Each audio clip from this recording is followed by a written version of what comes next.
algumas ideias que têm preocupado os setores da sociedade, como controle da informação, por exemplo, aquela ideia de dar poder de polícia à Receita e outras tantas, algumas que também preocupam o produtor rural, como sabemos.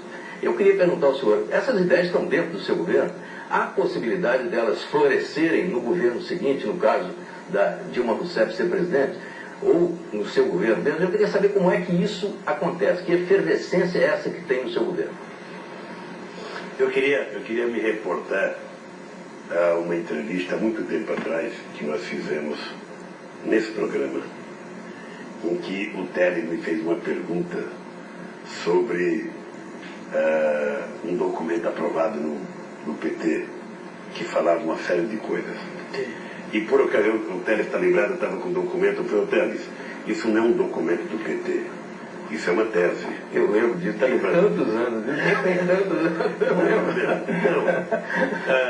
Sabe o que acontece, Mitre? Nós fizemos, ao todo já vai dar mais de 67 conferências nacionais. Sabe? Nós pegamos como modelo a Conferência de Saúde, que é a conferência que estabelece a política de saúde do Brasil, que não foi criada no meu governo, mas é uma coisa que qualquer governante faz, realiza ela. Eu participei de várias conferências da saúde, quando a Adílio Jatena era ministra da Saúde. Então nós fomos criando Conferência Nacional de Educação, Conferência Nacional dos Catadores de Papel, Conferência Nacional, ou seja, as pessoas discutem nas cidades, discutem nos estados, discutem aqui e formulam as suas teses. Obviamente que é uma manifestação da sociedade. Vamos pegar a Conferência da Comunicação. Sabe, eu sou muito agradecido que o diretor-presidente da Bandeirantes teve coragem de vir. Veio e expôs a tese dele. E ele presenciou lá que os covardes que não vieram, porque acharam que ia ser uma loucura, não teve loucura nenhuma. Teve pontos de vista diferentes que foram colocados num documento, sabe, e que vai ficar para a história desse Brasil. O governo vai utilizar para mandar projeto de lei aquilo que interessar ao país e ao governo. O governo não vai aceitar que, porque tal grupo propôs tal coisa mais radical, não é assim que funciona. Então as pessoas precisam aprender o seguinte, a democracia verdadeira, ela não é um pacto de silêncio que defenda a mesmice. A democracia, sabe, é um momento de ebulição, de efervescência da sociedade. Esses dias houve um encontro de empresários jornalistas em São Paulo que eu fiquei assustado com o discurso de algumas pessoas. E eu acho que na democracia é isso, Mitre. Na democracia, quando você chega à presidência da República, o que assustou você? Assustou por quê? O discurso e o medo de fantasmas que inexistem nesse país. Por exemplo. Sabe, qual é o controle que você pode ter dos meios de comunicação? Eu até pedi para o ministro Franco fazer um levantamento no mundo inteiro o que é que existe, para a gente perceber o que é que existe. Não existe controle. Acho que em lugar país do mundo você pode ter conselho, você pode ter uma série de coisas. Mas veja, alguém vai ter que cuidar de alguma coisa nesse país. E talvez não seja a minha geração. Mas a questão da violência, você que cuida muito disso, sabe?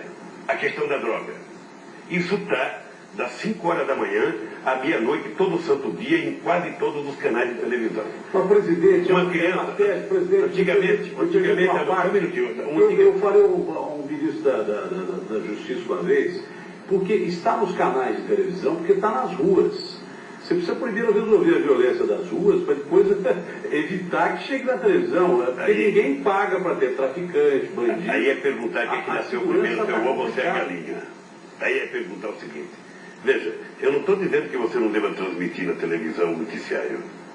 Eu estou dizendo que isso está nos enlatados. Se eu fosse jornalista da Suíça, por exemplo, não teria... Então, antigamente, como é que você criou seu filho, Mito? Você tinha uma televisão que não era controle remoto, sabe, que você mudava de canal e ficava lá tinha que levantar. Agora uma criança pega o controle remoto e ela muda de canal mais do que o pai ou a mãe, porque o pai e a mãe são ignorantes. Se der um repeteco lá, o pai não sabe mudar mais.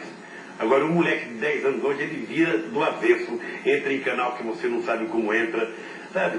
E eu vejo televisão, então eu vejo a quantidade de tiros que tem, eu estou tomando café, a quantidade de tiros que tem quando eu estou jantando. Ou seja, o que eu quero dizer com isso? é que nós vamos começar a criar coisas estimulantes, sabe?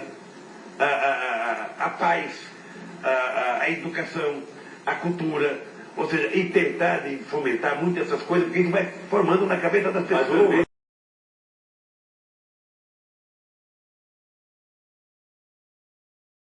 O medo que a gente tem é que a partir do momento que você esteja cerceando um determinado noticiário, você deixa de dar outro importante. Porque hoje política e polícia parece que são a mesma coisa. Tanto que tem governador preso aqui em Brasília. Então, esse é o problema de você controlar a comunicação. Presidente, o senhor me preocupou quando o senhor começou a enumerar assuntos que o senhor acha que a imprensa deve cobrir e que a televisão deve ter como prioridade. Eu acho que não cabe ao Executivo, ao poder, ao Presidente da República, dizer, olha, eu acho que a televisão, na minha opinião, está muito boa, tem que dar um pouco de saúde, um pouco de paz. Isso é uma coisa que não é inerente ao poder. A única coisa que nem vocês e nenhuma outra pessoa nesse país pode dizer é que da parte desse governo, vocês correram 1/1000 de houve tentativas.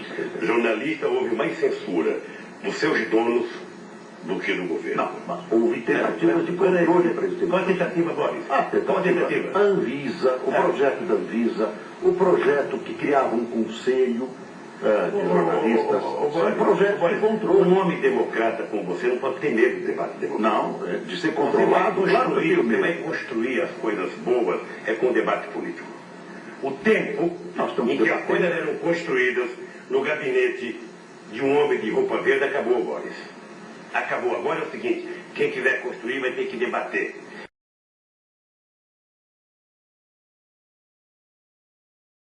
E as coisas ruins.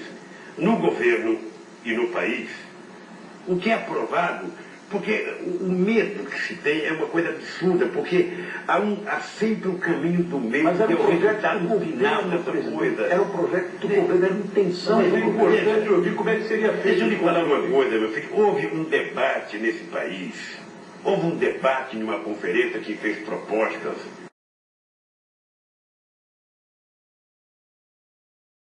Sabe, quando se propunha o Conselho de Jornalistas, era uma proposta da FENAGE.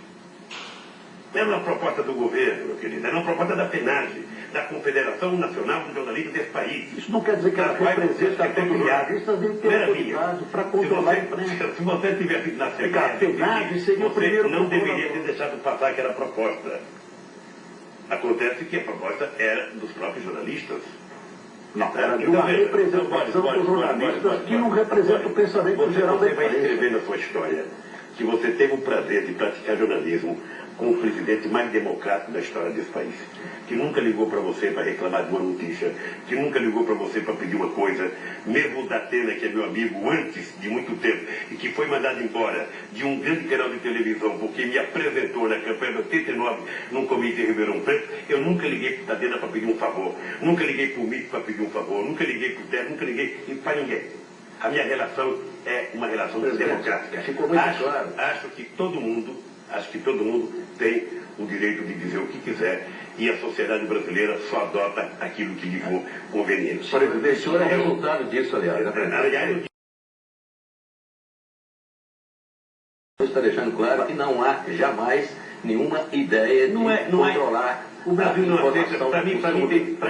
Para mim tem 3 setores que podem controlar a imprensa. Na televisão, o telespectador, no rádio, o ouvinte, e no jornal, o leitor. Maravilha. É isso, muito bom. Agora,